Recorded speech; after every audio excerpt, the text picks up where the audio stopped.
It is, here we go. Thank you. As I was, for the benefit of the recording, we're discussing the budget and the forecast that's coming up on December 10th. The issues we're facing are pretty significant. The largest driver of these in terms of shared costs is group health. You may remember last year we had an increase in group health of around 10% in terms of costs. Wherever possible, we tried to scrub that budget and, realize savings from positions that were, thinking about trying to think about how many people were coming on board versus how many were leaving, trying to, wherever possible, get actual numbers in there and, account for savings. We're able to do that and scrub the budget, but as always, that's a trick that yields diminishing returns because now our numbers are very accurate and very close to the bone, and we can't really do that again. We had hoped this year to see a decrease in increases in health, but the continued post-COVID environment is just brutal. So whereas we had been hoping for something between 6 and 8%, what we have been told to expect is a 12% increase Wow. in healthcare costs. And while that's not set in stone, usually our consultant who works on this with us as part of the group health initiative is usually right. And so when you factor in that every percentage point is what, roughly $400,000, $377,000, we're looking at a pretty significant hole in the budget. And that is also then you factor in on top of that the increased costs in utilities. Inflation is slowed, but it hasn't reversed. So prices are still going up. They're just not going up quite as fast. We are hoping that fuel costs will be flat this year, but flat is not going down, for example. And we just see an increase in, the cost of resources. You can see it when we go out to bid. When we first allocated ARPA dollars to do some of the electrification of town buildings, we said, oh, we've got enough money to do the senior center and the health department. And now the entirety of that budget has to go to the senior center, and it may not be enough. That's just how fast prices have risen. And so we are left now with a pretty significant hole that is going to have an impact on both town and school operations as we head into FY26. Right now, the projected town budget is around $1.3 million. So if you can imagine that from the school's perspective, again, we don't have a firm number on the school's side, but I would imagine it would be more than that. And we're going to need to think really creatively about how to tighten our belts, really, as we move through this process and this fiscal year. One of the things that is going to be discussed at the select board's meeting in December is the creation of what we're going to call a working group for revenues and expenditures. And that is intended to be a broader version of an override study committee, right? An attempt to, reassure the public that we have taken every step that we can to right-size the budget, project revenues in a fiscally prudent and responsible way, control expenses in a fiscally prudent and responsible way, and then see at the end of that if there is a need to seek additional support from the taxpayers over and above what we're limited by Prop 2.5. But that potentially solves an FY27 problem. It does not solve an FY26 problem. And so what we're looking at in FY26 is a very lean year. We will know what the governor's budget is in early February. We are anticipating that will be flat, that we are not going to see any meaningful increase in what the state is providing us, and that even if there was, at the end of the day, remember what we look for and what the state gives us in that regard is what we look for in two forms: the unrestricted general government aid, UGA, and then Chapter 70 for the schools. Both of those sources of money flow through the split. So we treat those, equally when it comes to, how they flow into the overall revenue side of the budget. But what that means as a practical matter is the kind of jockeying between the governor and then both houses of the legislature tend to result in an increase, usually, a fairly large increase in Chapter 70. They start at a low dollar value per pupil. There's an outcry about it. Everyone complains how unfair the formula is for minimum aid communities. The number goes up. But at the end of the day, what we actually see in terms of the net benefit to our budget is often not even enough to really, move off of the House Ways and Means budget and use the actual numbers, because the benefit to the budget is at minimal. It's maybe in the low six figure, in the 100,000. I think this year it was like 130, $140,000 all in. And then when you factor in the assessments that we are then charged from the county, from the MBTA, from kind of all over the place, it often is a wash.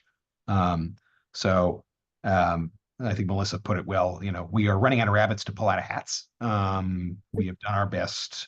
We have scrubbed our revenues. I know that was a subject of discussion at the town meeting in May. Are we under projecting revenues? The answer to that question is one, no. And two, even if we thought we were, we took a real hard look at those numbers this year, at this fall internally. We scrubbed them. We brought them up where we thought we could bring them up, really up to the limit, knowing that those revenues over and above what's projected are the things that fund the capital budget. Pushing that to the absolute limit of where we think we could get, we're still in the red. So I don't want us to have illusions as we move into budget season that this is a time for expansion. This really is a time for us to think through, maintenance and survival until we get through the fiscal year and are able to go back to the public and see whether or not there is an appetite for additional sources of revenue elsewhere. I want to stop there before we start talking about shared services, which is one way we can start to try and defray these costs where possible. There is some low-hanging fruit there, but I want to just see if there are questions from members of the partnership on where we are here and kind of where we go. And I see, Bernard, I'll let you call on folks. I see Helen's hand is up. Helen, yeah, I need to fix my computer. Sure. Thank you for this very depressing news. Yeah. In terms of revenues, I hear, the costs going up in terms of group health, et cetera, though we tend to always overestimate what that has been. And it's usually comes in at less. But I don't want to deal with it. It's maybe a couple percentage points one way or the other. My question is more, in the last 5 years, we've had double-digit free cash every year. Mm-hmm. And so how are we adjusting that to help us with this deficit?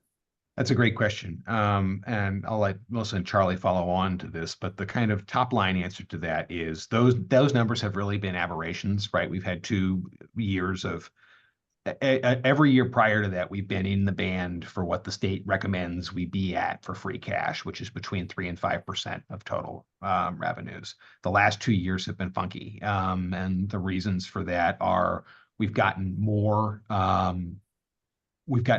in for building permits. We've had a couple of big building permits come in. We had a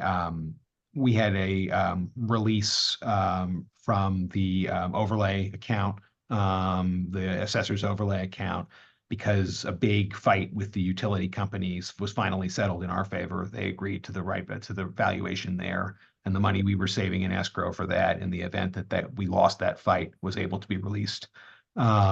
And then our investments, if you look at your own portfolio, you can see yeah. we hit that bounce, and then and there too, it's funny, people complain about ARPA driving inflation. We put our ARPA dollars that we weren't spending into the market, and the rates of return we got on that were gangbusters. But now we're spending that money. That money's gone, or is in the process rapidly flying out the door. So I anticipate, I don't want to speak for Treasury. They're in the process now of working through this. We should have a preliminary free cash number, fingers and toes crossed, by December 10th when we go out there. I think even if it is higher than 5%, it won't be like last year's. And if it is, then I agree, we need to have a conversation about where we are in revenues.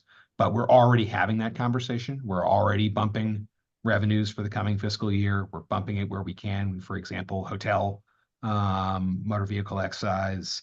But you got to remember too, we're losing cannabis. We're losing, there's downward pressure there too. So it's not all good news. And new construction, does that figure into? We have pretty robust, we have, I would say, rosy new growth projections. Not unreasonable new growth projections, but we basically told Treasury, take a second look, where do we think new growth really is here? Don't lowball it. Don't make up a number either, but get us to a number where we think we're going to be on the money this year. And that's where we are. Okay, Dennis? Yeah, Chaz, did you give an estimate for the disconnect? And it was so long ago that it already went out of my brain, or did you just sort of hint that there was going to be one, but you didn't give us the magnitude? 1.3 million on the town side. Okay, thank you. Yeah. And let me say too, that's 1.3 million on the town side before the single largest line item on our budget hits, which is sanitation. Okay. The biggest shift this year for us is that we intend to take sanitation private. And the rationale for that is severalfold. One, staffing. We're not able to consistently staff sanitation anymore. We're at the point where we would be likely to need emergency contracts anyway. Two, we're at a point where our recycling contracts with Casella are expiring, and we need to bid those out anyway. So when we went out to bid, what we said to the community, what we said was to the potential bidders, give us your best bid for everything. Come back to us and say, how much is it going to cost for all in to do trash and everything? How much is it going to cost to do just what we have now, which is recycling? Give us that broken out. And what we've determined is no matter what we do, it's going to be expensive. It's going to be more expensive than it is now. But given the pressures on staffing, and the real concern that we have that we might not be able to field full crews of sanitation workers in the coming year, it's now or never in terms of privatizing it. We are bargaining that, obviously, with AFSCME. We don't anticipate layoffs there. We anticipate the positions being eliminated, but we hope to move people out of those positions into other positions. That's been our public statement on that front. We don't want to see people losing their jobs there. But we want to offer them open positions elsewhere in DPW.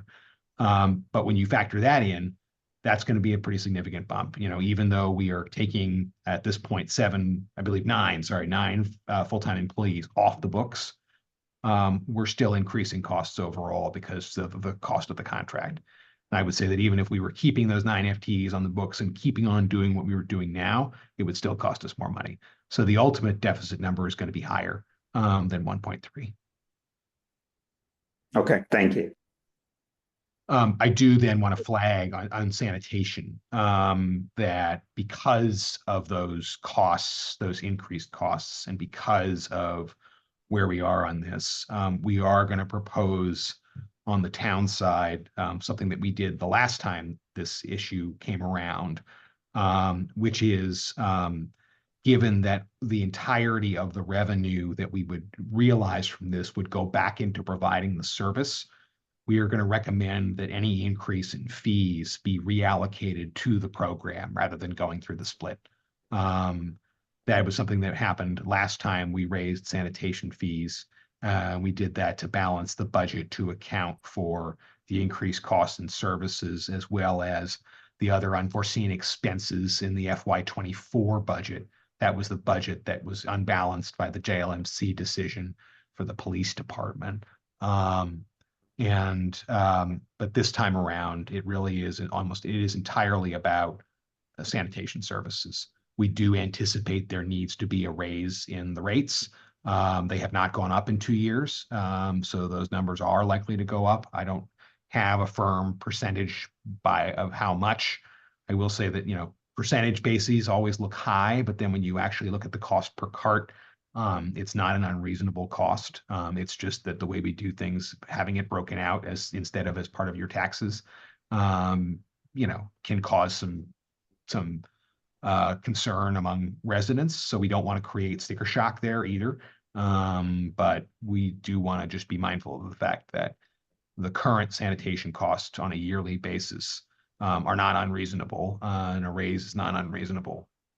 But that money does come out of people's pockets, and we want to be mindful of that. So, and we want that money to go back into the service that's being provided. So, in order to finance sanitation, that's likely one of the things that we will be proposing, is realizing that money entirely back into the DPW sanitation budget.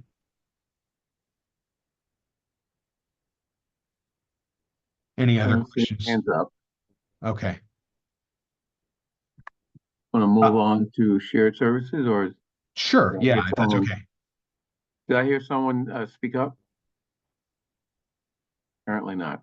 Okay.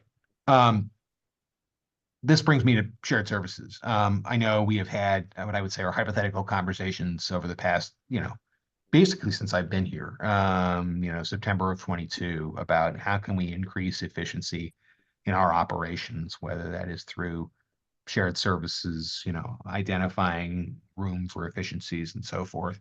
And I think that's going to shift by virtue of necessity into something that needs to happen in order to balance our budgets this year. I think the areas where we see the greatest opportunity and the lowest, sort of cost in terms of operations and because of what's already being done are things like legal services and payroll. And so I do want to flag for this group that we are having internal discussions staff to staff on these issues. And we are hoping to, make progress on this. But as we look at FY26, I really do think it's going to shift from it would be nice to do this to we're going to have to do this in order to save money, to shift, to consolidate our operations and things like payroll and legal services, so that we are bringing those costs down and realizing savings on both the school committee side and the select board side. But I do want to just be clear that that's not what we're not talking about is a full consolidation or reevaluation of services across the board.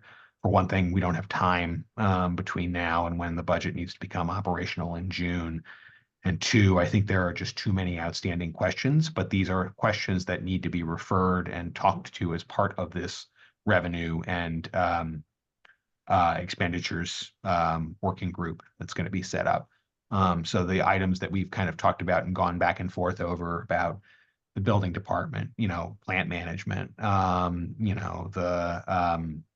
MOU with rec, rec services and any duplicative services there, wherever possible, identifying opportunities for efficiency, IT being another space. We're going to need to take a hard look at that. And I think having a dedicated group working on that as towards a stated goal with a stated deadline will hopefully give us some momentum on that. Whereas I think before we've been kind of spinning our wheels. I'll pause there. Just say, again, the top line there is for FY26, the two areas where I think we are hopeful that we can find some consensus are in consolidating some legal services and payroll services. And then for the other items that we've historically discussed, we need to put those on the table as part of the charge to this revenue and expenditures working group. Ellen, you have your hands up? Yeah. Certainly I want to try and save money wherever we can, and payroll does seem like a place where we might be able to, but to the best of my recollection, when we tried to do that, Melissa, maybe you remember, there were problems, and I'm not sure what the cause of the problems were, but it didn't work for some reason. And Susan, you're shaking your head. Yes, maybe you can tell us a little bit more about, so just so that we, if we do go down this road, that we can work those out or not go down the road. I mean, Yeah, it was never truly consolidated. So a position shifted over, but it never really, the function never really shifted. So that's why it never worked, because it really wasn't implemented. So that's the issue. Yeah, I think on our end, our payroll is starting to work better than it ever has, and I don't think there's a whole lot of interest in making a shift there. Away from having our own in-house staff who understand our contract and have relationships with the people that are here, and Mass Teachers Retirement and all of the other requirements that are quite a bit different than they are on the town side. That having people with the expertise to attend to those areas is really important. So again, again, it's not a fait accompli. It's not, it's just an area No. where, No, Yeah, that's, we this gotta- is the first I'm hearing of it, so. oh, I'm sorry. But Yeah, that there was an interest in us consolidating last year. I was pretty clear that that wasn't an area we weren't interested in going in that direction at this time.